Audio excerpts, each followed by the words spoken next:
عالم ترکوں کا انجام تاریخ کا سلسلہ جاری ہے۔ اس سلسلے میں ترک قبائل اور ترک تاریخ کا ذکر کیا گیا، ترک قبائل کا ذکر چل رہا ہے، ان کا شجرہ بتایا جا رہا ہے، ان کی تاریخ بتائی جا رہی ہے۔ پہلے آریاؤں کا ذکر ہوا، اس کے بعد شیخ خوجہ ترکوں کا ذکر ہوا۔ خوجاؤں کے بارے میں بتایا گیا کہ یہ ایک بہت بڑی برادری ہے جو نہ صرف ہندوستان بلکہ پاکستان، افغانستان، بنگلہ دیش اور ایران وغیرہ اور ترکستان کے بہت بڑے علاقوں میں یہ آباد ہے۔ اب اس کے بعد بہت سے ایسے قبائل ہیں جن کا ذکر ہوگا، جیسے درزی، جلاہے، قصاب، خاندانی جراح، شیخ ترک، شیخ زادے، شیخ مسعودی، شیخ ٹپال، شیخ رنگریز، کدیے، ترک حمال، شیخ کمنگر، شیخ ملتانی، شیخ داؤدی، شیخ بندوقچی، عام شیخ مئو، راجستھان، ہریانہ اور میوات وغیرہ، شمسی خاندان، شیخ کمبو، راجپوت، بیگ، مرزا، خواجہ، غوری، افغان، کوبنا ترک، ترکیا بنجارہ، شیخ جھوجے ترک وغیرہ کا ذکر ہوگا سلسلے وار۔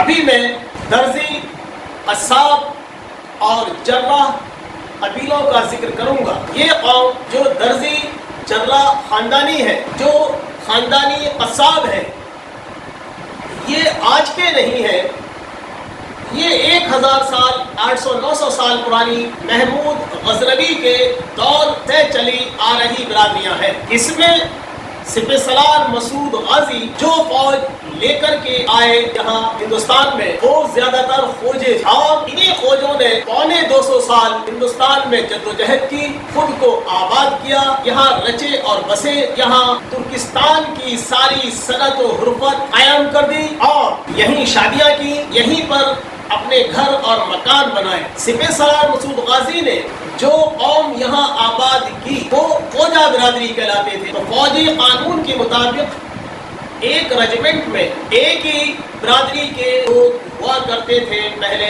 زمانے میں بھی اور آج کے زمانے میں بھی، کیونکہ ان میں آپس میں محبت ہوتی ہے اور برادری کی بنیاد پر وہ ایک دوسرے کو جواب دہ ہوتے ہیں، لہذا میدان جنگ میں بہادری دکھاتے ہیں۔ تو اب جو مختلف برادریاں بن گئی وہ انہی فوجوں میں سے بنی ہیں۔ نائی، قصائی، دھوبی، جتنی بھی یہ برادریاں ہیں تو سپہ سالار مسعود غازی کے ذریعے سے ہندوستان میں آباد کر دینے کے بعد بنی، وہ سب کی سب نسل خوجہ ترک ہیں۔ لہذا اب میں ذکر کروں گا درزی، جلاہے اور قصاب وغیرہ کا، جراحوں کا۔ خاندانی جراح، جراح عربی زبان کا لفظ ہے، فیروز اللغات میں اس کے معنی ہے وہ شخص جو زخموں، پھوڑے، پھنسیوں کا علاج کرے، زخموں کو چیر پھاڑ کرنے والا سرجن۔ یہ ایک قبیلہ ایسا ہے کہ جو تمام ہندوستان میں آباد ہے۔ اس مسلمان قبیلے کی تاریخ بھی سینکڑوں سال پرانی ہے۔ یہ قبیلہ سینکڑوں سال سے جراحی کا پیشہ کرتا آیا ہے۔ چیر پھاڑ، تراش خراش کے جو اوزار شروع زمانے میں ان کے پاس ہوا کرتے تھے وہ کسی عام شخص کے پاس ہونا ناممکنات میں سے تھا۔ ضرورت پڑنے پر مریض کے بال بھی آج اور پہلے بھی سرجن ہی کاٹتا آیا ہے۔ لہذا انہوں نے یا ان کے نائبوں نے شاہوں، عمرہ، رئیسوں، جاگیرداروں، زمینداروں کے بال بھی کاٹنے شروع کیے۔ بال کاٹنے والوں کو خلیفہ کہا جاتا تھا۔ عربی زبان میں خلیفہ کا مطلب نائب ہوتا ہے، یعنی جراح کا نائب۔ آج کے زمانے میں ڈاکٹر کے نائب کو کمپاؤنڈر کہا جاتا ہے یا اسسٹنٹ بھی کہتے ہیں۔ اس کا مطلب یہ ہوا کہ بال کاٹنے کا کام جراحوں کے نائبوں نے کیا، اسی لیے وہ خلیفہ کہلائے گئے۔ ویسے جراحی کا پیشہ کرنے والے آج بھی نائی کا پیشہ نہیں کرتے۔ عوام پہلے آگ سے اپنے بال کاٹا کرتے تھے۔ اندرون دیہات میں آج بھی آگ سے بال لوگ ایک دوسرے کے کاٹ لیتے ہیں۔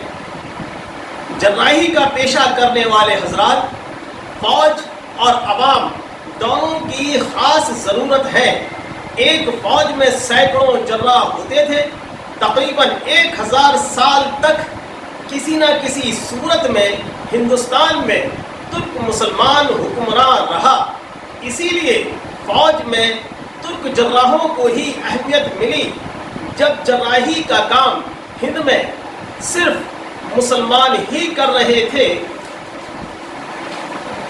تو ان کے نائب بھی مسلمان تھے، اس لیے آج تمام ہندوستان میں مسلم جراح اور ان کے خلیفہ یعنی مسلم نائی ہی دکھائی دیتے ہیں۔ ان کی آبادیاں بھی سینکڑوں سال قدیمی ہیں۔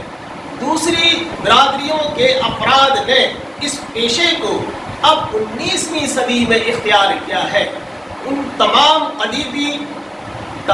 قدیمی آبادیاں تاتاری النسل ترکوں کی ہیں۔